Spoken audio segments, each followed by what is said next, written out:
Hello my dear students. Today I am taking the revision class of coordination chemistry in one shot. So first of all, what is the coordination chemistry? एक बार फिर से revise करते हैं एक बार में ही पूरा chapter.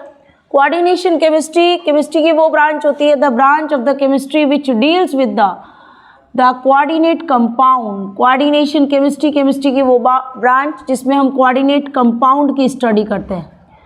And coordinate compounds are those compounds which contain coordinate bond.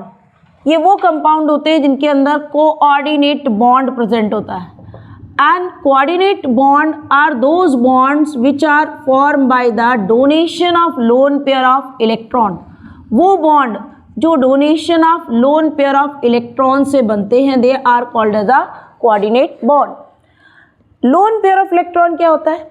Loan pair of electron, the elements of the group number 15 nitrogen family, group number 16 oxygen family, and group number 17 halogen family. Nitrogen, oxygen and fluorine, atomic number 7, atomic number 8 and atomic number 9. Configuration check करते हैं तो उसका configuration आता है 1s2 2s2 and 2p3. Here the configuration is 1s2 2s2 and 2p4, and in case of the fluorine the configuration is 1s2 2s2 and 2p5. Therefore in case of the nitrogen it contain one lone pair of electron in the 2s orbital. देखिए 2s के पास ये electron paired electron है, and if the valence shell contain the paired electron, and these are called as a lone pair of electron. Always remember nitrogen contain one lone pair of electron. In case of the oxygen contain two lone pair of electron. यहाँ check करिए 1 2 3 and 4. These are the lone pair of electron, and the oxygen contain two lone pair of electron. And in case of the fluorine there are three lone pair of electron. One lone pair of electron is present in 2s orbital, and the 1 2 3 4 and 1 5. So there are three lone pair of electron present in the fluorine or halogens. And in coordinate compound always remember that those elements which donate the lone pair of electron, they form the coordinate compound. जो lone pair of electron देंगे वही बनाएंगे coordinate compound. Nitrogen family, oxygen family and fluorine. Nitrogen के पास 1, oxygen के पास 2 और fluorine के पास 3 lone pair है. तो इसके मतलब है these elements has tendency to donate the lone pair of electron, that's why they are able to form coordinate compound और coordinate bond. तो यही हमारे coordinate bond बना लेते हैं. अच्छा, इसी के साथ चूँकि जब हम लोग बात coordinate compound की करते हैं तो हमने coordinate compounds are always written in this manner. हम कोऑर्डिनेट कंपाउंड को कुछ इस तरीके से लिखते हैं K4 FeCN का whole 6. This is the coordinate compound. And coordinate compound are the complex compound. ये कॉम्प्लेक्स कंपाउंड होते हैं, इसके अंदर कई सारी चीज़ें मिक्स रहती हैं. लेफ्ट हैंड साइड पर जो एलिमेंट प्रेजेंट होता है, this is called as a cation, and this bracket is called as a coordination sphere. इसको हम लोग बोलते हैं कोऑर्डिनेशन स्फीयर.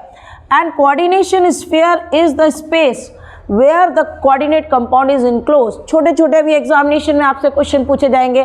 कोऑर्डिनेशन स्फीयर क्या होता है? कोऑर्डिनेशन स्फीयर वो स्पेस होती है जिसके अंदर कोऑर्डिनेट कंपाउंड रहता है या इनक्लोज रहता है. Now next of the coordination sphere the central atom is present. Central atom is always element of D block. ये हमेशा डी ब्लॉक का एलिमेंट होता है.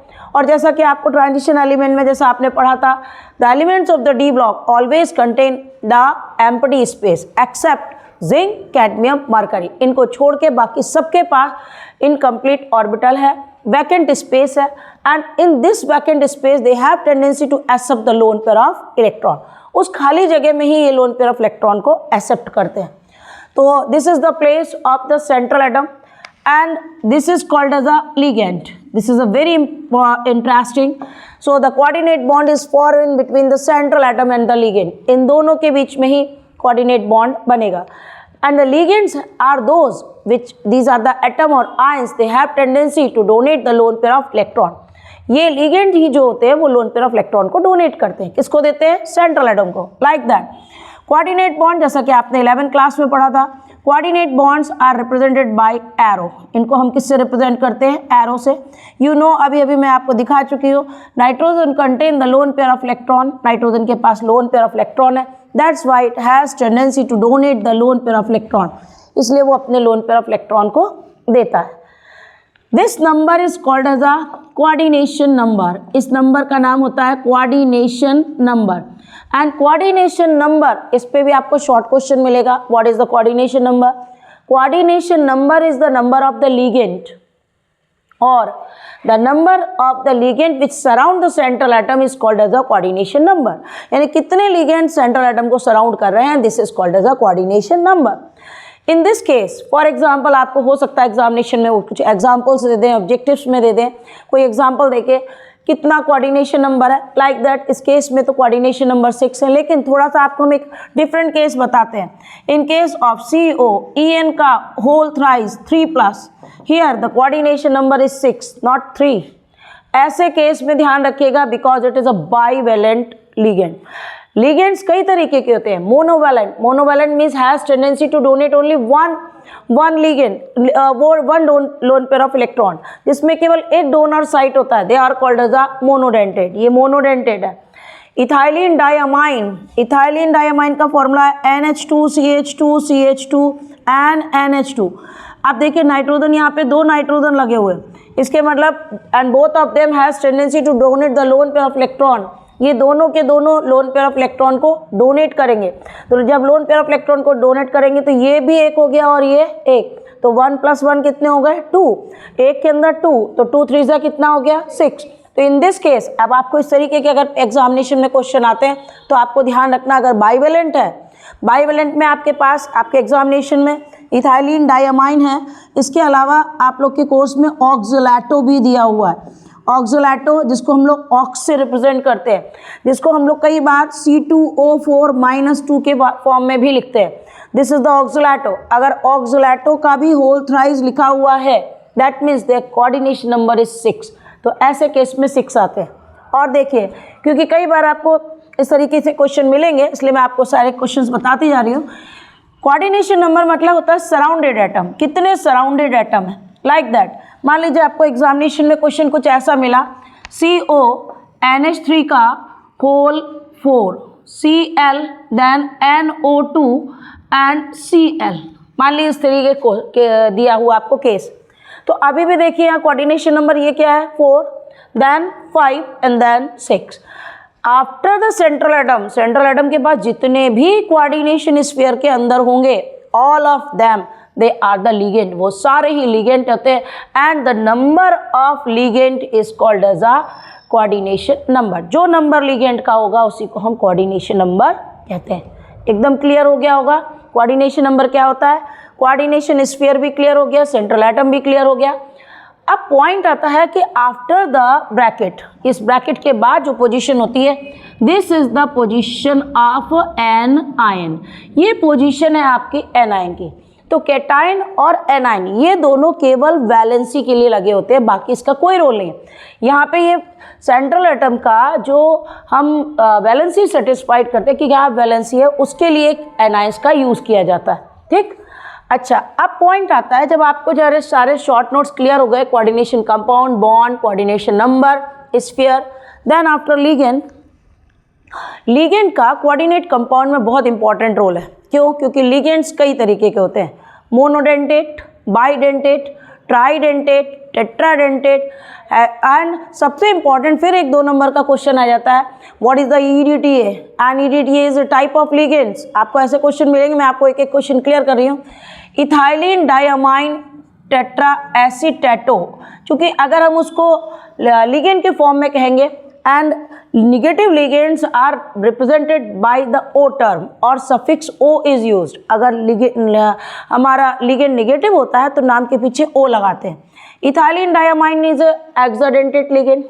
नाम कैसे हुआ? इथाइलिन मतलब CH2 single bond CH2, diamine N, nitrogen की वैलेंसी 3 होती है और कार्बन की वैलेंसी 4 होती है। ये हो गया। एसीटेट का फॉर्मूला होता है CH3COOH, लेकिन यहाँ पे हमें अटैच करना है इसलिए एक का हाइड्रोजन को कम किया। फिर CH2COO नेगेटिव, इधर भी आप देखिए CH2COO negative, then CH2COO negative.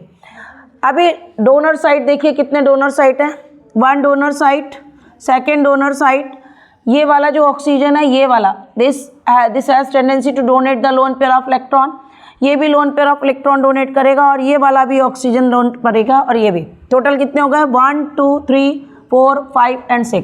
It is a hexadentate. ये कैसा है? Hexadentate because it contain the 6 donor site and its oxidation number और इट्स वैलेंसी इज -4। इसके ऊपर चार्ज कितने का दिया है? -4। तो आपको लिगेंड के चार्जेस याद रखना बहुत इंपॉर्टेंट है। लिगेंड्स के ऊपर हमारे पास सबसे इंपॉर्टेंट पार्ट लिगेंड्स का ही आता है। If the ligands are negative then the suffix O is used. आपके पास मैंने पहले भी डिटेल में आपको कई बार यूनिट कर करके एक एक आपको कोऑर्डिनेशन कंपाउंड की वीडियोस दिए हैं, आप उनको डिटेल में भी देखिएगा। ये तो हमारा 1 शॉट है इसलिए हम आपको डिटेल में यहाँ नहीं लिख रहे हैं, आप उन वीडियोस में देखिएगा। मैंने आपको सारी चीज़ें दी हैं कि if the negative ligand is present, अगर नेगेटिव लिगेंड है देन हम सफिक्स O लगाएंगे, like that fluoro, chloro, bromo, iodo, acetato, nitrito. अब अच्छा इसके अंदर एक कुछ पॉइंट और आते हैं, जैसे आपके एग्जामिनेशन में आएगा एम्बिडेंटेट लिगेंड्स क्या होते हैं। एम्बिडेंटेट में हमारे पास 2 केस आते हैं, जैसे NO2 नाइट्राइटो N, बिकॉज ये नाइट्रोजन इसमें लोन पेयर ऑफ इलेक्ट्रॉन को डोनेट कर रहा है। बट इन केस अगर हमने लिखा ONO negative, this is called as a nitrito O, इसका नाम है nitrito O, because in this case nitrogen oxygen has tendency to donate the lone pair of electron, क्योंकि इस केस में oxygen lone pair of electron को donate कर रहा है, जबकि इस केस में दोनों का फॉर्मूला देखिए सेम है, दोनों का चार्ज भी आपको सेम दिख रहा है, लेकिन यहाँ पे हमें दिख रहा है कि nitrogen loan pair of electron donate कर रहा है। अभी मैं पहले बता ही चुकी हूँ कि नाइट्रोजन के पास 1 लोन है, ऑक्सीजन के पास 2 लोन है और हैलोजेंस के पास 3 लोन पेयर ऑफ इलेक्ट्रॉन होते हैं। तो this is the example of the ambidentate ligand and it is a monodentate. Mono मतलब एक डोनर साइड। एक और एग्जाम्पल आपको लिखा है था CNS and NCS। This is the isothiocyanato NCS और CNS आइसोथायोसाइनेटो S और थायोसाइनेटो N। तो ये दो हमारे पास भी दोनों कैसे हैं? Ambidentate ligand. तो एम्बिडेंटेट लिगेंड वो हो गए जिनके पास if they contain the 2 donor site and only 1 has tendency to donate the lone pair of electron are called as the ambidentate ligand. Now अब हमारे पास एक्चुअल में नेगेटिव की लिस्ट बहुत बड़ी है। CBSE में हम लोग फ्लोरो, क्लोरो, ब्रोमो, आइडो नहीं कहते हैं, हम लोग वहाँ पे यूज़ करते हैं term fluorido, chlorido, bromido, iodido and so on. Cyano, CN के लिए वर्ड साइनो। आपको कोऑर्डिनेशन केमिस्ट्री में सबसे इंपॉर्टेंट है कि आपको लिगेंड की नेमिंग रटनी पड़ेगी। सबसे पहले आपको नेमिंग याद होनी चाहिए, चार्जेस याद होने चाहिए। अगर आपको चार्जेस नहीं याद है तो फिर आप ऑक्सीडेशन नंबर भी फाइंड नहीं कर पाएंगे और नेमिंग करना तो बहुत ही मुश्किल है। इसलिए first of all to learn the charge and name of the particular ligand, ligand का नाम याद होना बहुत ज़रूरी है। Now if the ligands are positive, आपके कोर्स में वैसे पॉजिटिव 12th में बहुत ही कम है, फिर भी अगर पॉजिटिव होता है then suffix IUM EM is used. And for the neutral ligand अगर होते हैं then YL yl word is use, like that carbonyl C और O। ध्यान रखना C और O का साइज सेम है, this is called as a carbonyl. NO nitrosyl. लेकिन हमारे पास इसमें जनरली 2 एक्सेप्शनल केस आते हैं। H2O is called as a aqua and NH3 is called as a ammine, AMMINE। इसकी जब अपन लिखेंगे, क्योंकि बोर्ड में नंबर बहुत ही माइन्यूट मिस्टेक्स भी चेक की जाती है, अगर आपने स्पेलिंग AMINE लिख दी तो कट जाएगा। आपको लिखना पड़ेगा अमाइन, AMMINE ही लिखना पड़ेगा। तो amine is a neutral ligand, ये भी एक न्यूट्रल लिगेंड है। नाउ लिगेंड्स के बाद अभी हमारे पास पॉइंट आता है, ये हो गया हमारे पास पॉजिटिव, नेगेटिव और न्यूट्रल लिगेंड। नाउ अब इसके बाद हम लोग जो इम्पोर्टेंट पार्ट है उस पे ऊपर बात करते हैं, क्योंकि बिना नेमिंग के आप ना तो इसकी कोई भी थ्योरी को नहीं पढ़ सकते। तो नेमिंग में सबसे पहले हम लोग किस तरीके से कोऑर्डिनेट कंपाउंड के नेम करेंगे इसको अच्छे से समझिएगा। तो नेमिंग के लिए सबसे पहले हमारा जो रूल दिया गया था, रूल्स के अकॉर्डिंग वो ये कहता है first of all to write the name of the cation, हमको सबसे पहले कैटाइन का नाम लिखना चाहिए। First of all write the name of cation, like that मैंने एग्जांपल लिया K4FeCN का होल 6, अभी आप लोग को बताया था, दिस इज कैटाइन। ध्यान रखिएगा, बिल्कुल मिस्टेक नहीं कीजिएगा। हम आपको एक फॉर्मूला लिख के दे रहे हैं, first to write the name of the cation. Cation में अगर यहाँ पे 3, 4, 5 कुछ भी लिखा है आपको कोई चेंज नहीं करना। सिंपल पोटेशियम, यहाँ Na लिखा है सोडियम, NH4 लिखा ammonium, there is no change. ना हमें di tri tetra word is not use in cation, only simple name. Then after write the number of ligand, इसके बाद रूल कहता है कि नंबर ऑफ लिगेंड बताओ। अब अगर यहाँ पर 2 लिखा है तो हम वर्ड यूज़ करेंगे डाई। फॉर 3 अगर थ्राइज होता तो वर्ड हो जाता ट्राई। फॉर 4 के लिए वर्ड यूज़ करेंगे tetra, penta, hexa, hepta and so on, जैसा आप लोग को मालूम है। अब यहाँ पे अपने पास एक पॉइंट और आ रहा है, फॉर ऑर्गेनिक लिगेंड। अगर हमारे पास ऑर्गेनिक लिगेंड है, ऑर्गेनिक लिगेंड में आप लोग के 12th क्लास में EDTA ऑर्गेनिक लिगेंड दिया हुआ है, आप लोग को DMG dimethyl glyoximato, EN ethylene diamine, ये 3 कोर्स में आप लोग के सबसे ज़्यादा आते हैं।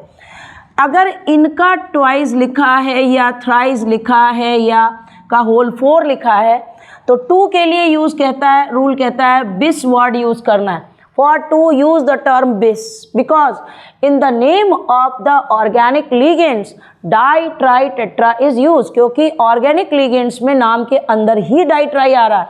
नाम क्या है? इथाइलिन डाई अमाइन, डाई, और फिर डाई का डबल डाई तो नहीं करना, इसलिए इथाइलिन डाईअमाइन टेट्रा, फिर वर्ड आ रहा है टेट्रा, टेट्रा मतलब 4, एसीटेटो, एसीटेटो। तो चूंकि अगर नेमिंग के अंदर ऑलरेडी डाई ट्राई आ रहा है इसलिए हमने 2 के लिए बिस यूज़ किया। देखिए डाई मिथाइल ग्लाइकोजोमेटो, डाई, फिर वर्ड आ गया। तो अब यहाँ पे अगर 2 होता तो हमें डाई नहीं लिखना है, क्या लिखेंगे? बिस। तो 3 के लिए उसने वर्ड यूज़ किया, ऑर्गेनिक होता है, तो 2 के फॉर 2 यूज़ द टर्म बिस, 2 के लिए यूज़ करते हैं बिस, 3 के लिए यूज़ करते हैं ट्रिस, 4 के लिए वर्ड यूज़ करते हैं, for 4 we use the term tetrakis, pentakis and so on. Generally bis and tris is use, ज़्यादातर हम लोग बिस और ट्रिस को ही यूज़ करते हैं। देन आफ्टर जब आपकी नेमिंग नंबर ऑफ लिगेंड हो गया, then after write the name of ligand. अब हमें नाम देना है लिगेंड का, और इसके लिए पहले ही मैंने अभी बता दिया, अगर नेगेटिव लिगेंड है तो नाम के पीछे O लगेगा, अगर न्यूट्रल लिगेंड है तो इल लगेगा, वाटर है तो एक्वा, NH3 है तो अमाइन, और पॉजिटिव होगा तो IUM यूज़ करेंगे। आफ्टर द नेम ऑफ, देखिए यहाँ पे पहले इसका, फिर number of coordination number, then name of ligand, then after write the name of central atom. अब इसके बाद हम क्या करते हैं? सेंट्रल एटम का नाम लिखते हैं। अच्छा, सेंट्रल एटम का नाम जब भी हम लिखेंगे तो सेंट्रल एटम के नाम के लिए हमारा रूल ये कहता है कि if the negative ligand is attach to the central atom, अगर नेगेटिव लिगेंड सेंट्रल एटम के साथ में अटैच होगा, इस बात को ध्यान रखना है। इसीलिए मैंने आप लोगों से कहा कि हमें लिगेंड के चार्ज याद होना बहुत इंपॉर्टेंट है।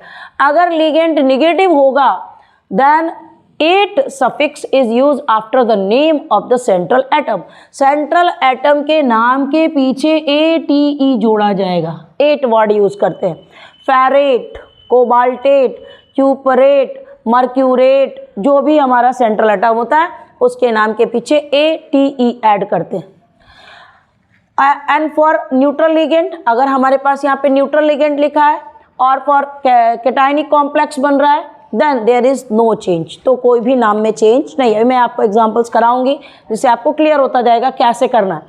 इन केस मान लीजिए जैसे अभी ये वाला एक नाम लिखा हुआ था, तो पहले तो अपन ने रूल समझ लिया, first to write the name of cation, then number of ligand, for number di tri tetra is use, and for organic bis tetrakis is use, name of ligand, for negative O is used, for positive IUM is used, and for neutral YL is used.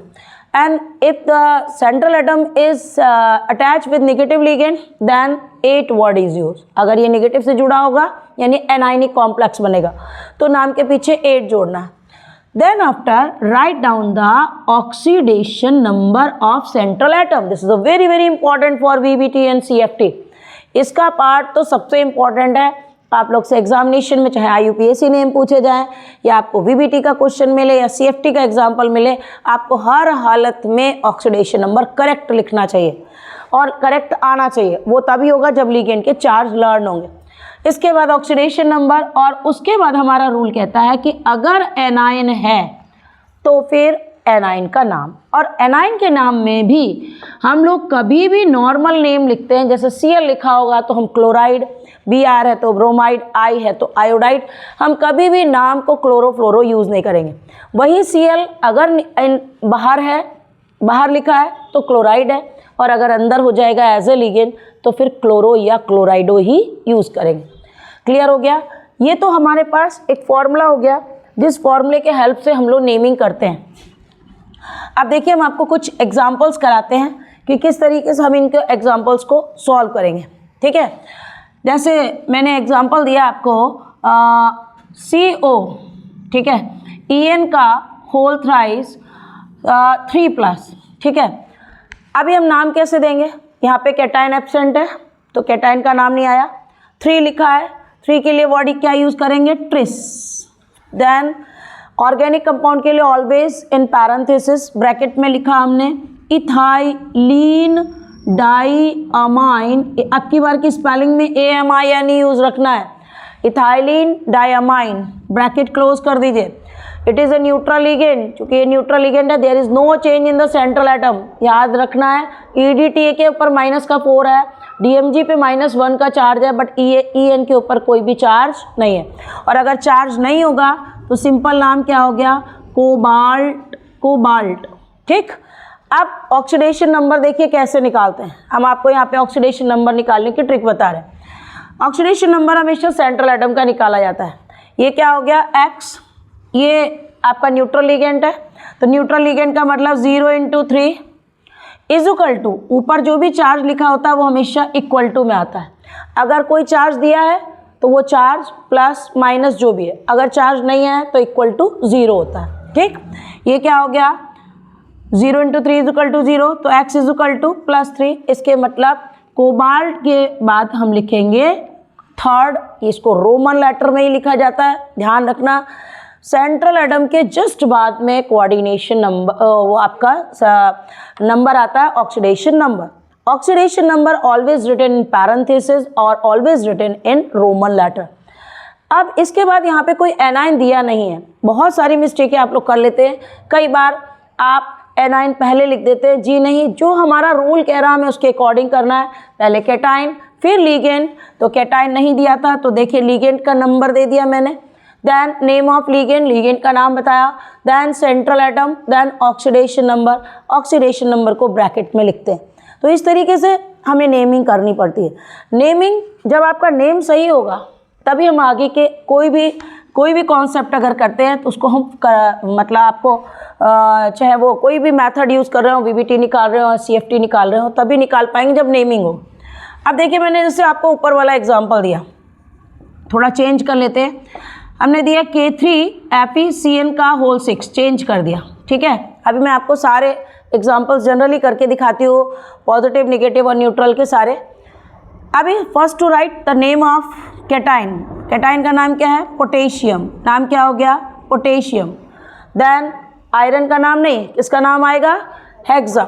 Hexa क्यों आया, because, अच्छा एक चीज़ और, जब भी naming करनी है cursive में लिखना है. फर्स्ट कैपिटल लेटर लिखना है, उसके बाद सब कर्सिव में एक साथ चलेगा. हमें बीच में गैपिंग नहीं देनी चाहिए इस तरीके की नेमिंग में. Potassium, hexa. CN के लिए क्या वर्ड यूज़ किया हमने, साइनो. ये आपने लिगेंड की जो लिस्ट याद की थी उसे याद हो गया, hexa cyano. Iron is a negative, नाम क्या हो गया, फेरेट. फेरेट के बाद अब हमने इसका ऑक्सीडेशन नंबर टच किया, कैसे निकालेंगे. Sodium is the member of the first group. First group के मेंबर की oxidation number +1. Elements of the second group they belongs to the +2 oxidation number. Elements of 13 group पे +3, 14 +4, 15 के ऊपर +5 -3, +5 भी हो सकता है और -3 भी। 16 ग्रुप +6 -2, 17 ग्रुप +7 और -1। ठीक, अब ग्रुप नंबर 1 का ही है पोटेशियम। तो चूंकि आपको मालूम है hydrogen, lithium, sodium, potassium, rubidium, caesium, francium, all of them these are the member of the group first. तो वैलेंसी कितनी हो गई? +1, +1 × 3। आयरन का ऑक्सीडेशन नंबर निकालना है, क्या किया? x।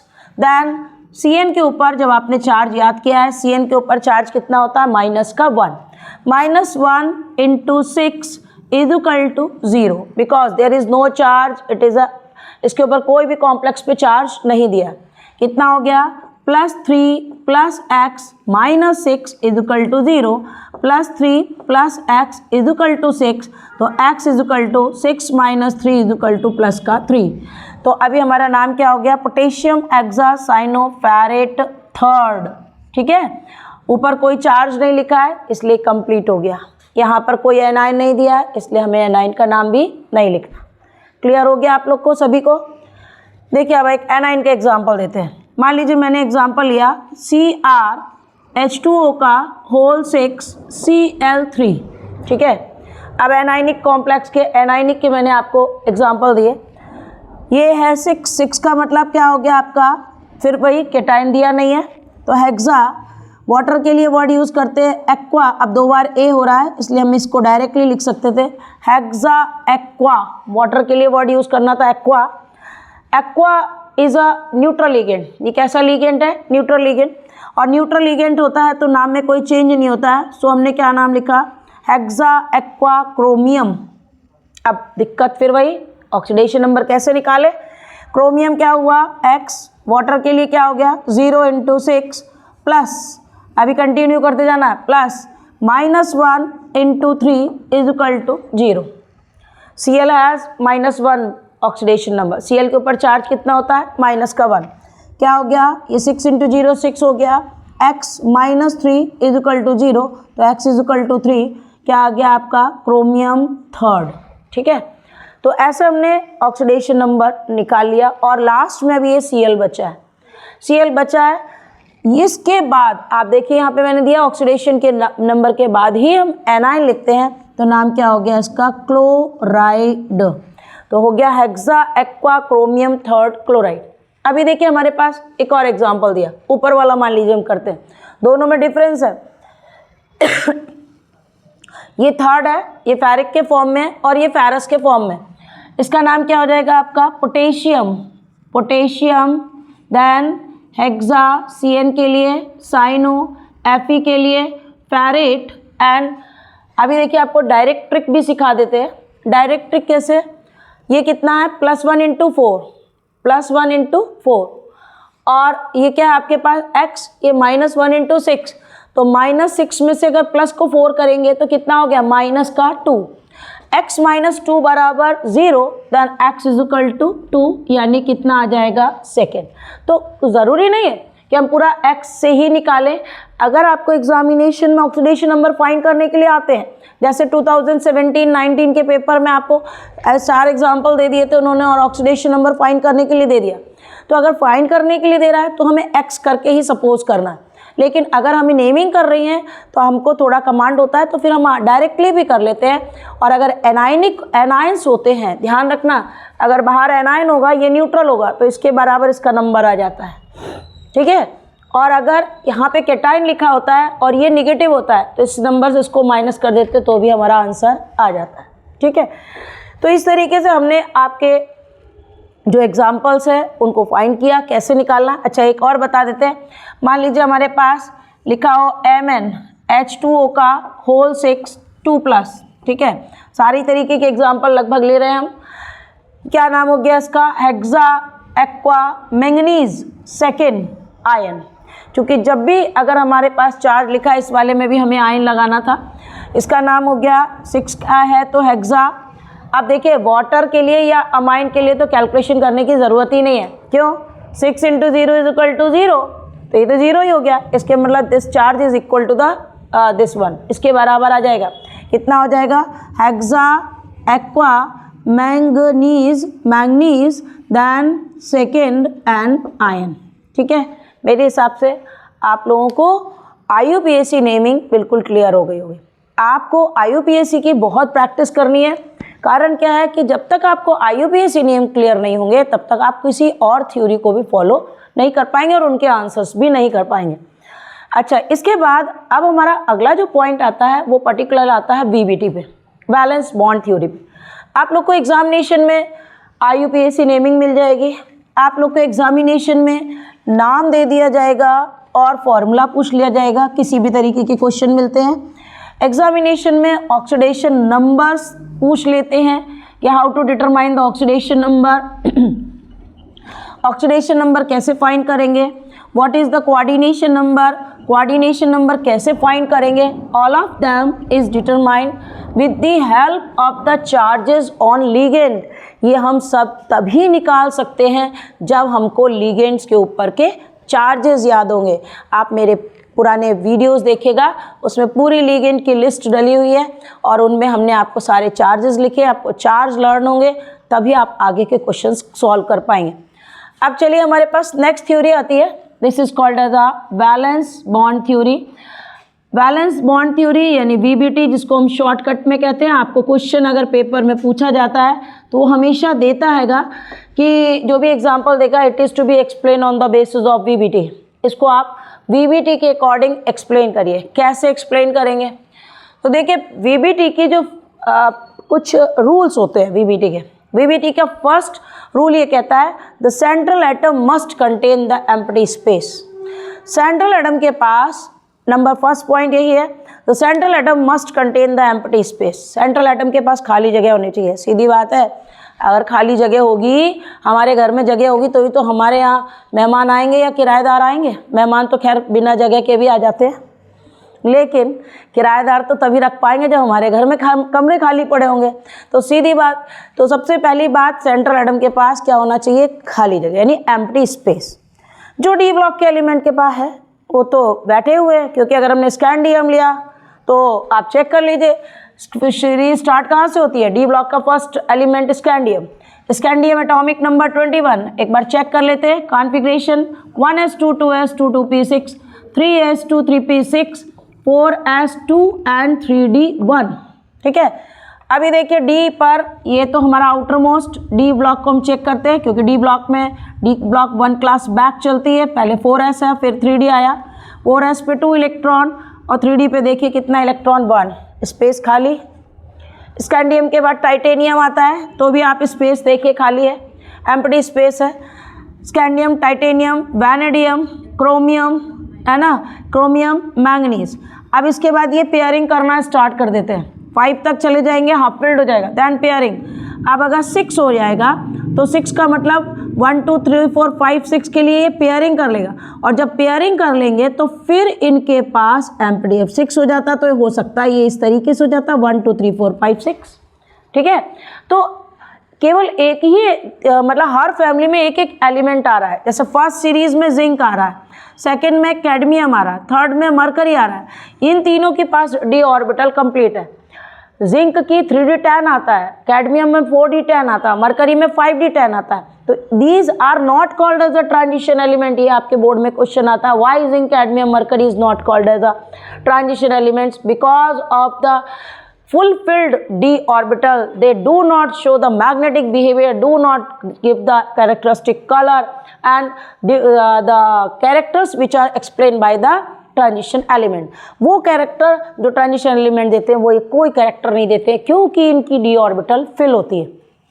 लेकिन एक फैमिली में 9 मेंबर है और बाकी 10 मेंबर्स है, 10 में एक ने नहीं किया तो 9 के पास तो स्पेस है, वो सब कोऑर्डिनेट बॉन्ड बनाने में पार्टिसिपेट करेंगे। तो फर्स्ट पहला रूल था contain the empty space. Second thing, the number of empty space is equal to the number of ligand. Ligand के नंबर के बराबर ही खाली जगह होने चाहिए। अभी मैं आपको एग्जांपल से एक्सप्लेन करूंगी। जब सेंट्रल एटम और लिगेंड दोनों के पास स्पेस है, सेंट्रल एटम के पास स्पेस है, अगर 6 स्पेस है और 6 लिगेंड आ रहे हैं तो पर्याप्त जगह है। अब सेंट्रल एटम लिगेंड के साथ क्या करेगा? हाइब्रिडाइजेशन करेगा, मिक्सिंग करेगा। If the coordination number is 6, अगर की कोऑर्डिनेशन नंबर 6 होता है, रूल कहता है if the coordination number is 6 then there is two possibility, तो हमारे पास 2 पॉसिबिलिटी आएंगे। First one, it form the sp3d2 hybridization. Second thing, it show the d2sp3 hybridization. दोनों में देखिए 1 3 और 1 4, 4 और 2 6, ठीक है। इधर भी 2 और 3 और 3 6। अब देखिए यहाँ से आपकी सारी एंटाइटीज आ रही हैं जो आपको वहाँ पे देना पड़ता है बीबीटी में। It show the outer complex, यहाँ पर कॉम्प्लेक्स कैसा बन रहा है, आउटर, हाइब्रिडाइजेशन sp3d2। कॉम्प्लेक्स कैसा है, आउटर, बिकॉज डी ऑर्बिटल कहाँ का है, बाहर का है। इधर देखिए डी इनर का आ रहा है, इसलिए ये क्या बनाएगा, it form the inner complex. यहाँ पे कॉम्प्लेक्स कैसा बनेगा, इनर कॉम्प्लेक्स। अगर आउटर कॉम्प्लेक्स होता है तो स्पिन कैसी होती है, स्पिन होती है स्पिन कैसी होती है, हाई स्पिन। इसकी स्पिन कैसी होगी, हाई स्पिन। जैसा कि मैंने जब आपको पहले ही बताया था कि अगर हम कहीं बाहर नाच रहे होते हैं, यानी खासकर बारात में ही नाचते हैं और बाकी तो नाचते नहीं है, तो बहुत फ्रीली होके डांस करते हैं ना, क्योंकि वो आउटर कॉम्प्लेक्स है। और वही गाना अगर घर में बज रहा होता तो डांस तो करते हैं, लेकिन बहुत ही धीमे धीमे। तो अगर इनर होता है तो स्पिन कैसा होता है, लो स्पिन होता है। और अगर अगर आउटर होगा तो स्पिन कैसा होगा, हाई स्पिन। 6 है तो निश्चित है कि दोनों में ही ऑक्टाहेड्रल ज्योमेट्री बनेगी। दोनों की ज्योमेट्री कैसी आती है, ऑक्टाहेड्रल, इसकी भी ऑक्टाहेड्रल। अच्छा, एक और चीज़, अगर कि sp3d2 है तो हमारा जो लिगेंड होगा वो वीक लिगेंड होगा, लेकिन अगर d2sp3 है तो यहाँ पे लिगेंड होते हैं वो स्ट्रॉन्ग लिगेंड्स बनाते हैं, ये वाले। अब स्ट्रॉन्ग लिगेंड में कौन कौन से याद रखने हैं, स्ट्रॉन्ग लिगेंड में अगर आप 3 भी याद रखते तो भी काम चलेगा। Number 1, carbonyl is a strong ligand. Cyanide is a strong ligand. ये मेरे डिटेल वाले जो वीडियोस हैं उसमें आप लोग चेक करिएगा। CN is a strong ligand and then after NH3 is a strong ligand. लेकिन ये दोनों के जब नहीं होंगे तब हम इसको ले पाएंगे, अदरवाइज पहले हम इनको प्रायोरिटी देते हैं। और इनके अलावा जितने भी लिगेंड है, all the ligands they are a weak ligand, वो होते हैं वीक लिगेंड। जो वीक लिगेंड्स होते हैं वो पुश नहीं कर पाते हैं, धकेल नहीं पाते हैं इलेक्ट्रॉन्स को अंदर, इसलिए वो केवल बाहर भरे जाते हैं। और जब बाहर का कॉम्प्लेक्स बनेगा तो हमेशा आउटर कॉम्प्लेक्स होगा, ठीक है। तो यहाँ पे स्ट्रॉन्ग लिगेंड हो गए and it is for week ligand. ये किसके लिए बनेगा, वीक लिगेंड के। अब जरा थोड़ा सा जरा हम लोग क्वेश्चन सॉल्व करते हैं कि अगर एग्जामिनेशन में क्वेश्चन आएंगे तो कैसे करना है।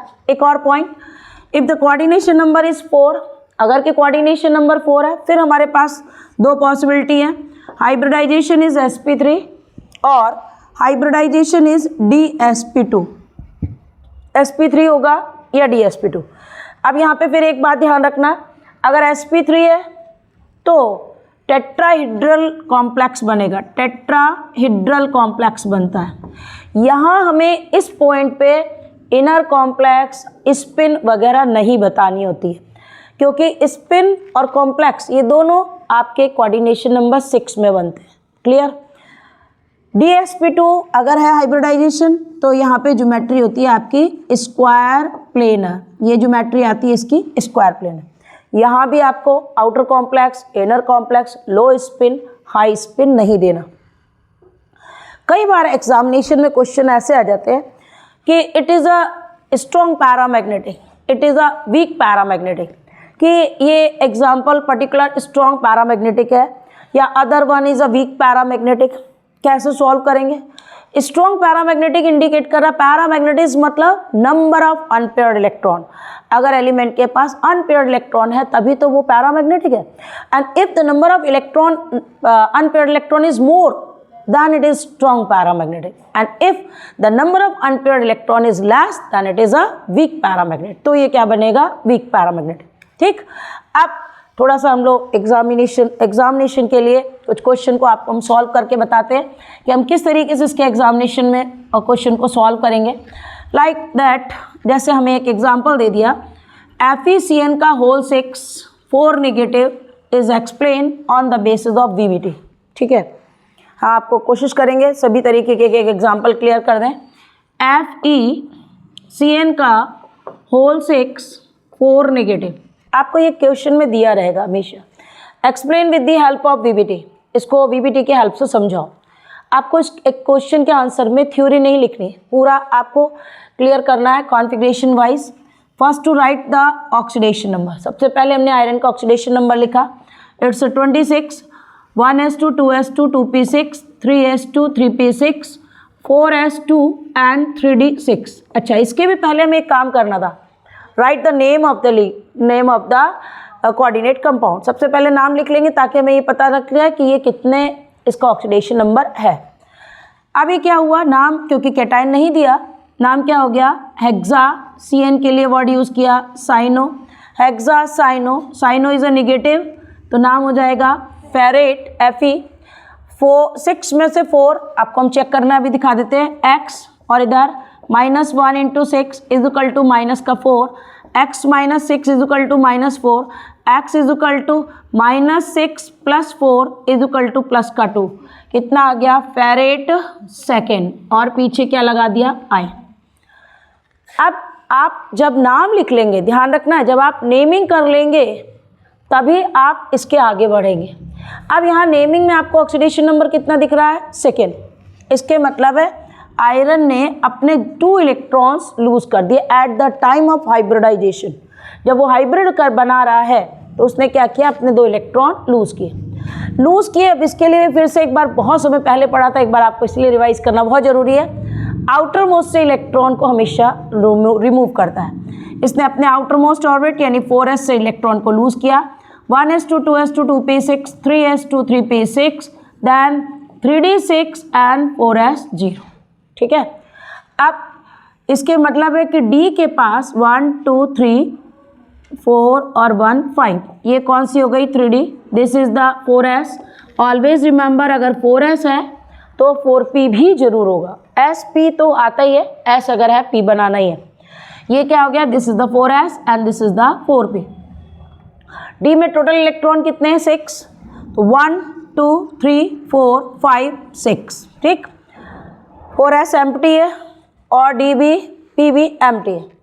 पहली आपकी जो रूल क्या कह रहा था, the central atom must contain empty space है, लेकिन दूसरा भी क्लियर नहीं हुआ। सेकेंड पॉइंट क्या कह रहा था, number of empty space is equal to the number of ligand. But यहाँ पर तो लिगेंड कितने, 6, एम्प्टी स्पेस कितनी है, टोटल कितनी आ रही है, 4, होनी कितनी चाहिए थी, 6। लेकिन मुझे ये अभी मैंने पढ़ा दिया, CN is a powerful ligand. CN कैसा है, पावरफुल, पुश बैक, धकेला मारेगा, धक्का देगा, और जैसे ही धक्का देगा ये जो इलेक्ट्रॉन अनपेयर्ड थे वो सारे क्या कर लेंगे, पेयरिंग, 1 2 3 4 5 6। देखिए स्पेस बना ली उसने। पावरफुल लिगेंड होते हैं तो पुश बैक करते हैं, पीछे की तरफ धकेलते हैं। जैसे ही धकेलते हैं सारे इलेक्ट्रॉन पेयर्ड हो जाते हैं, स्पेस खाली हो जाती है। आप देखिए आपकी जो स्पेस है वो बिल्कुल इक्वल आ जाएगी। 1 लिगेंड्स को हम लोग हमेशा क्रॉस से रिप्रेजेंट करते हैं, 1 2 3 4 5 और 1 6। देखिए हाइब्रिडाइजेशन कौन सा आ रहा है, हाइब्रिडाइजेशन इज D2sp3। अभी मैंने आपको पूरा इसकी एंटाइटीज़ बताई थी। हाइब्रिडाइजेशन कौन सा हो गया, अब आपने पेपर में ऐसे लिख देना है, हाइब्रिडाइजेशन DsP3। कॉम्प्लेक्स कौन सा बनेगा, अंदर की D आ रही है इसलिए कौन सा कॉम्प्लेक्स हो गया, इनर। अगर इनर कॉम्प्लेक्स होता है तो स्पिन कैसा होता है, स्पिन कैसी होगी, लो। कोऑर्डिनेशन नंबर 6 है तो ज्योमेट्री कौन सी आएगी, ज्योमेट्री आएगी आपकी ऑक्टाहेड्रल, और ज्योमेट्री हो गई आपकी ऑक्टाहेड्रल। अच्छा एक चीज़ और, आप चूँकि all the electrons are paired, सारे इलेक्ट्रॉन कैसे हैं, पेयर्ड, वो आपसे मैग्नेटिक बिहेवियर भी पूछता है। मैग्नेटिक बिहेवियर कैसा है, अगर इसके लिए ऐसा क्वेश्चन होता ना तो हो सकता है वो कहता है कि भाई FeCN का होल 6 इज डाईमैग्नेटिक। डाईमैग्नेटिक क्यों है, because all the electrons are paired in the valence shell, valence orbit contain the paired electron, there is no unpaired electron, that's why it is diamagnetic. तो by magnetic behaviour होगा तो ये क्या हो गया, it is a diamagnetic. ये कैसे nature का होता है, डाईमैग्नेटिक। मेरी समझ से आप लोग को खूब अच्छे से समझ में आ गई होगी। ठीक है, ये तो हो गया कौन सा केस, D2sp3 का। अब जरा एक 4 का भी ले लेते हैं। एग्जाम्पल हमने दूसरा दिया आपको, इन केस ऑफ NiCO का होल 4। कुछ एग्जाम्पल जो ज़्यादा इंपॉर्टेंट पेपर में आते हैं वो हम आपको ज़रूर रिवीजन में भी क्लियर करते हैं। ये क्लियर हो गया ना सबको? चलिए इसके बाद हमारा नेक्स्ट एग्जाम्पल हम कोऑर्डिनेशन नंबर 4 से ले लेते हैं, ठीक है। कोऑर्डिनेशन नंबर 4, NiCO का होल 4 इज टेट्राहेड्रल। एक क्वेश्चन आता है एग्जामिनेशन में आप लोग के, वाई NiCO का whole 4 is a tetrahedral but NiCN का whole 4 2 negative is square planar, give reason. Exam CBSE हो या स्टेट बोर्ड हो, किसी में भी आपको इस तरीके के क्वेश्चन कई बार आए हैं। अब जरा चेक करते हैं NiCO का होल 4। देखिए थोड़ी थोड़ी चीज़ें आप लोग मिस्टेक करते हैं एग्जामिनेशन में। C और O कोबाल्ट नहीं है, इट्स अ कार्बोनाइल। कोबाल्ट होता है उसकी स्पेस यहाँ होती है because it is a space of the D block, ये D ब्लॉक की जगह है। It's a central, it is a ligand and ligand मतलब carbonyl and the size of the carbon और ऑक्सीजन इज इक्वल। यहाँ दोनों का साइज इक्वल होता है, ठीक। अब मैंने सबसे पहले क्या करना था, नेम लिखना था।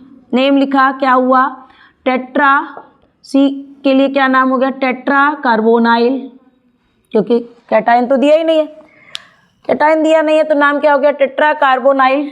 अब इट इज़ अ न्यूट्रल तो क्या हो गया, निकिल। अगर निगेटिव होता तो निकलेट, अभी यहाँ क्या हुआ, निकिल। 0 × 4 = 0। हाँ, यहाँ पे हमें को 0 भी लिखना होता है। कई बार बच्चे कहते हैं 0 लिखे या नहीं लिखे, नहीं नहीं, आपको अगर 0 है तो आपको 0 भी लिखना है। फर्स्ट सेकेंड थर्ड जो भी है वो आपको नोट करना है। अब इसके बाद क्या करना है, एटॉमिक नंबर लिखा। निकिल का एटॉमिक नंबर कितना है, 28। Configuration 1s2 2s2 2p6 3s2 3p6 4s2 and 3d8, ठीक। फिर वही कितना, इसने तो खैर इलेक्ट्रॉन लूज ही नहीं कर रहा है, कोई चार्ज नहीं आ रहा, तो हमने डायरेक्टली इसको ड्रॉ कर लिया। ड्रॉ किया, 3d पे कितने इलेक्ट्रॉन हो गए, 1 2 3 4 5 6 7 8। 4s कंटेन 2 इलेक्ट्रॉन, 4s पे कितने इलेक्ट्रॉन आ रहे हैं, 2, और 4p को मैंने एम्प्टी कर दिया, ठीक, खाली पड़ी है, कुछ नहीं। क्या कह रहा है, स्पेस कितनी चाहिए थी, 4 की स्पेस। हमको मालूम है CO कैसा लिगेंड है, CO इज अ पावरफुल, ये कैसा स्ट्रॉन्ग लिगेंड है, पावरफुल यानी स्ट्रॉन्गली। पावरफुल है तो निश्चित है धक्का मुक्की तो करेगा ही। उसने क्या किया, पुश बैक किया, इनसे बोला तुम दोनों पीछे चलो, ये हटे नहीं, ये दोनों ने पेयरिंग कर ली। जैसे पेयरिंग कर ली क्या हो गया, 1 2 3 4 5 6 7 8 9 10, 8 + 2 10 हो गया। 4s एम्प्टी हो गई और 4p भी खाली, 4s देन 4p। अभी एक लिगेंड इसमें एंट्री हो गया, दूसरा, third, 1 2 3 4। Hybridization is sp3। Hybridisation sp3 होगा तो ज्योमेट्री तो टेट्राहेड्रल होगी ही होगी, ठीक है। और all the electrons are paired in the valence shell, that's why it is diamagnetic. कैसा नेचर हो गया, डाई। क्लियर हो गया। इन केस इसी से रिलेटेड एक क्वेश्चन और आ जाता है कि वाई NiCN का होल 4, NiCN का whole 4 2 negative is square plane है। अब दोनों के ज्योमेट्री में वेरिएशन आ रहा है। कोऑर्डिनेशन नंबर अभी भी 6 है, इसका भी 6 है। सबसे पहले तो आपने नेम लिखा, क्या नाम हुआ इसका, tetracyano, tetracyano निकलेट, because CN is a negative ligand. एक ऐसा निगेटिव लिगेंड है, टेट्रासाइनो निकलेट। 4 में से 2 गया तो कितना बचा, 2, कितना हो गया, सेकेंड और आयन, ठीक है, सेकेंड आयन। अब भी हमने इसको यूज़ कर लिया, अभी आपको इसलिए हमने आरंभ नहीं किया था क्योंकि निकल तो हम यूज़ कर ही सकते थे। अब हमने निकल का कॉन्फ़िगरेशन लिख लिया, ठीक है। निकल का कॉन्फ़िगरेशन जनरल, पहले तो आपको जनरली लिखना है। एटॉमिक नंबर 28 था तो 28 के हिसाब से आपका आ गया 4s2 और 3d8। अब इस केस में निकल क्या कर रहा है, अपने 2 इलेक्ट्रॉन लूज़ कर रहा है। निकल ने अपने 2 इलेक्ट्रॉन लूज़ किया, क्या हो गया, 1s2 2s2 2p6 3s2 3p6 then 3p6 then 3d8 and 4s0 लिखना है यहाँ। फिर क्या किया हमने, इसको ड्रॉ किया। डी पे कितने इलेक्ट्रॉन, 8, 1 2 3 4 5 6 7 8, ठीक है। 4s एम्प्टी और 4p भी हमने 4p भी एम्प्टी कर दी, ठीक है। अब Cn इज ऑल्सो ना पावरफुल लिगेंड, Cn भी तो एक पावरफुल है, ये भी क्या करेगा, पुश बैक किया। देखिए आपके पास 1 2 3 4 5 6 7 8, एक डी की एम्प्टी हो गई, ठीक। 4s भी खाली और p भी एम्प्टी, 1 इलेक्ट्रॉन यहाँ गया, सेकेंड, थर्ड और फोर्थ। हाइब्रिडाइजेशन कौन सा हो गया, हाइब्रिडाइजेशन इज DsP2। समझ में आ गया। जब DsP2 हो गया, ये हुआ निकिल 1 2 3 4, ज्योमेट्री देखिए आप, CN NC उल्टा लिख लीजिए क्योंकि नाइट्रोजन अपना loan pair of electron donate कर रहा है। हियर कई बार CBSE में आपके क्वेश्चन इस तरीके से क्वेश्चन आते हैं, both of them they have the same oxidation number, दोनों का ऑक्सीडेशन नंबर सेम है, both of them they have a same coordination number is 4, but the geometry is different in case of NiCN का whole 4 2 negative and NiCO का whole 4। क्यों different है, because क्यों different है, इसका रीज़न क्या आ रहा है, क्यों डिफरेंट आ रहा है DsP2 और sp3 में, बिकॉज जब हाइब्रिडाइजेशन वैरी कर रही है, इन केस ऑफ NiCO का whole 4 hybridization is sp3, but in case of NiCN का whole 4 2 negative the hybridization is square planar. And in square planar होगा तो DsP2 और अगर टेट्राहेड्रल होगा तो sp3। क्लियर हो गया, VBT सबको अच्छे समझ आ गया। देन आफ्टर हमारा नेक्स्ट पढ़ता है, this is called as a crystal field theory, CFT एक हमने आपको एक शॉर्ट में ही पूरा क्लियर कर दिया चैप्टर। और उसके बाद भी अगर आपको कोई चीज़ की प्रॉब्लम हो रही हो तो जो मेरे पुराने वीडियोज़ हैं उनको आप ज़रूर देखिएगा, तो आपको डिटेल में भी सब चीज़ें दिखती जाएगी, तो एग्जामिनेशन में रिवीजन के लिए सफिशिएंट है। इसके बाद हमारा अगला टॉपिक आता है CFT, crystal field theory. Crystal field theory और VBT में दोनों में डिफरेंस है। VBT तो कहती है एम्प्टी स्पेसेस, है ना, एम्प्टी स्पेसेस हाइब्रिडाइजेशन होगा एंड सो ऑन।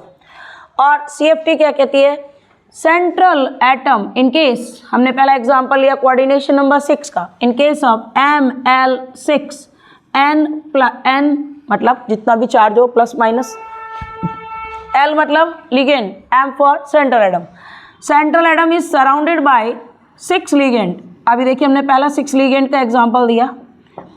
अच्छा, इसकी थोड़ी शर्तें हैं, इसमें जनरली नेगेटिव लिगेंड्स का रोल है CFT में।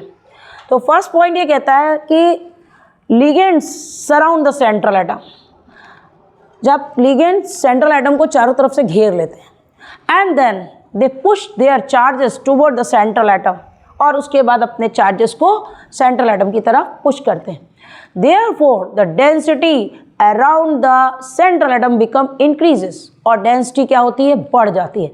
जैसे डेंसिटी बढ़ती है, then the d orbital of the central atom is split into 2 part। पहले तो वो क्या होता है, एक्साइटेड होती है, कौन सी स्टेज में चली जाती है, एक्साइटेशन स्टेट में। थोड़ा सा और ऊंचा बनाइएगा, this is the ground state, ये वाली स्टेज हमारी कौन सी है, this is the ground state and this is the excited state. Excited state होने के बाद यहाँ से ये ब्रेक करती है 2 part. If the coordination number is 6, ध्यान रखना अगर कोऑर्डिनेशन नंबर 6 है, देन टोटल 5 में से, अब देखिए आपको यहाँ पे थोड़ा सा ध्यान रखना है, फर्स्ट ये 3 जो होती हैं, this is the DXY, DYZ, DXZ, these are called as the degenerative orbitals, then DX square minus Y square and DZ square, these are the 5 orbitals। ये आपके 3 एक जैसी होती है, DXY, DYZ और DXZ। DX square minus Y square और DZ square, ये दोनों अलग होती हैं। दीज 3 जब एक्साइटेड हुआ तो एनर्जी बढ़ गई, और एक्साइट होने के बाद if the coordination number is 6, ध्यान रखना अगर कोऑर्डिनेशन नंबर 6 है तो दीज 3 ये लोअर साइड में आएंगी, these are called as a T2G, and 2 ऊपर आती हैं, these are called as a EG, और T2G नीचे होता है और EG ऊपर। The energy difference between T2G and EG is called as the crystal field splitting energy। इसी को हम कहते हैं crystal field splitting energy and it is represented by the symbol delta 0। इसको हम delta 0 से represent करते हैं, ठीक है। इन केस अगर कि कोऑर्डिनेशन नंबर 4 होगा, ठीक है, तो Eg नीचे आएगा और T2G ऊपर जाएगा, इसके अलावा कोई चेंज नहीं होता। जब भी हमारे पास CFT के क्वेश्चन आते हैं, आपको ध्यान रखना, यहाँ चेक करना कि एग्जामिनेशन में क्या दिया है, कोऑर्डिनेशन नंबर 6 दिया है, देन T2G नीचे होगा और Eg ऊपर। और इन केस, अच्छा अब इन दोनों के बीच का डिफरेंस भी हमने आपको जो डिटेल में दिए थे उसमें बताया था। अगर यहाँ पे 3 है तो यहाँ पे जो डिफरेंस आएगा this is 0.4 and this is the 0.6, ऐसा ही बताया था। अच्छा, अब पेपर में जो क्वेश्चन आते हैं CFT के वो कैसे सॉल्व करने होते हैं पेपर में, जैसे आपको उसने एग्जांपल दिया, अभी मैंने बताया था FeCN का होल 6 दिया, मान लो FeCN का होल 6 -4, ठीक, हमने नाम लिखा था एक्सासाइनोफेरेट, इसको हम CFT से, अगर अभी मैंने VBT से एक्सप्लेन किया था, अब इसको हम CFT से एक्सप्लेन करेंगे इसी एग्जांपल को कैसे। हेक्सासाइनोफेरेट सेकेंड आयन, नाम निकालना सिखा चुके हैं, इसलिए अब हम दोबारा उस पर नहीं हाईलाइट कर रहे हैं। आयरन का एटॉमिक नंबर कितना था 26, और इस केस में हमने डायरेक्ट ले लिया तो कितना हुआ था 4s2 और 3d6, उसने कितने इलेक्ट्रॉन लूज किए थे 2+, ये सब चीज़ें अभी आप देख चुके हो, अब हम डायरेक्ट कर रहे हैं, कितना आया 3d6 और 4s0, ठीक है। अब D पर कितने इलेक्ट्रॉन है 1 2 3 4 5 6, ठीक, चेक करना होता है कैसी फील्ड बन रही है, स्ट्रॉन्ग फील्ड। CN कैसा लिगेंट है, स्ट्रॉन्ग लिगेंट, और अगर स्ट्रॉन्ग लिगेंट होगा, जब ये एक्साइटेड होगा तो भी अभी इस पोजीशन में आ जाएगा, ठीक है। एक्साइटेड होने पर ये स्ट्रॉन्ग फील्ड का है ना, तो स्ट्रॉन्ग फील्ड में क्या करेगा कि आप यहाँ पे भी वैसे इस पोजीशन पे भी, क्योंकि कई बार हमारे एग्जामिनेशन में जो क्वेश्चन आते हैं वो हम डायरेक्टली एक्साइटेड स्टेट से ही देते हैं। अब जब ये फीलिंग करेगा और स्ट्रॉन्ग फील्ड में आ रहा है, तो सबसे पहले इलेक्ट्रॉन किस में इंटर करते हैं 1 2 3 4 5 6, सारे इलेक्ट्रॉन किस में एंटर हो गए T2G में। Eg कैसा हो गया एम्प्टी, क्यों एम्प्टी हो गया, because it is a strong field. ये कैसी फील्ड आ रही है आपकी स्ट्रॉन्ग, और अगर स्ट्रॉन्ग फील्ड होगी तो वो क्या करेगा, सबसे पहले T2G में फिलअप करेगा। अब इन केस मान लीजिए हमारे पास इसके ऊपर 7 8 और होते, तो वो इलेक्ट्रॉन कहाँ पहुँचते ऊपर। हमें कहा जाता है इसको प्रेजेंटेशन कैसे देना है, प्रेजेंटेशन करने के लिए आपने लिखा T2G पे कितने आ रहे हैं 6 एंड Eg इज 0, ये आपने इसको प्रेजेंट कर दिया कि इसकी वैल्यू आ रही है, ठीक है। इन केस मान लीजिए हमारे पास एग्जाम्पल होता Fe, थोड़ा चेंज करते हैं हम एग्जाम्पल, मान लीजिए मैंने एग्जाम्पल लिया जिसमें हमारे पास वीक फील्ड लिगेंट आ रहा हो, समझ में आ गया, ये क्लियर हो गया। इन केस अगर हमारे पास एग्जाम्पल वीक फील्ड का है, वीक फील्ड का एग्जाम्पल मैंने ले लिया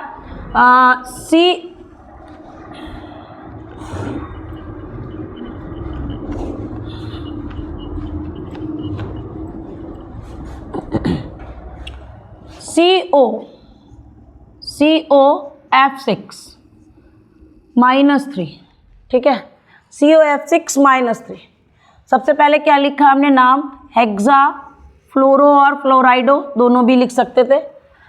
स्टेट बोर्ड्स में तो फ्लोरो कहते हैं तो भी नंबर लिखते हैं, बट CBSE कहता है फ्लोराइडो यूज़ करना है। हेक्सा फ्लोराइडो, देन कोबाल, वैसे एक्चुअल में हैलोजन इज़ अ वीक, सबसे लोअर डिग्री के है, हम कोबाल्टेट लिख दें, सिंगल है तो कोबाल्टेट लिख सकते हैं, अदरवाइज अगर इसके साथ कोई और लिगेंट होता तो हम सिंपल कोबाल्ट भी लिखते हैं, कोबाल्टेट।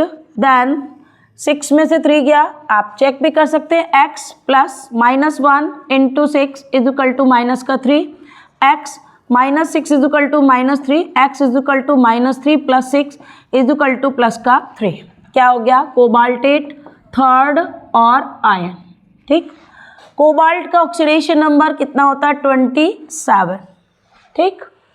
आपने कॉन्फ़िगरेशन लिखा 1s2 2s2 2p6 3s2 3p6 then 4s2 and 3d7। Cobalt ने कितने इलेक्ट्रॉन एक्साइट किए, कितना ऑक्सीडेशन नंबर आया इसका 3, तो कोबाल्ट ने कितने इलेक्ट्रॉन लूज किए 3 का मतलब हम डायरेक्टली ऐसे भी कर सकते थे, 2 इसमें से और 1 इसमें से निकाल दिया, कितना आ गया 3d6 और 4s0, अब मैंने CFT बनाना शुरू किया। डायरेक्टली हम इसको बना सकते थे एक्साइटेड स्टेट से। एक्साइटेड स्टेट में टोटल इलेक्ट्रॉन कितने आने हैं इसके पास? 6, 1 2 3 4 5 एंड 6। अभी मैंने क्योंकि कोऑर्डिनेशन नंबर 6 है तो 3 नीचे आ गए और Eg को ऊपर कर दिया। अभी हमारे पास लिगेंड कैसा है? वीक है, तो 1 2 3 4 5 देन 6 ऐसे फिलअप होगा। T2G कितना हो गया?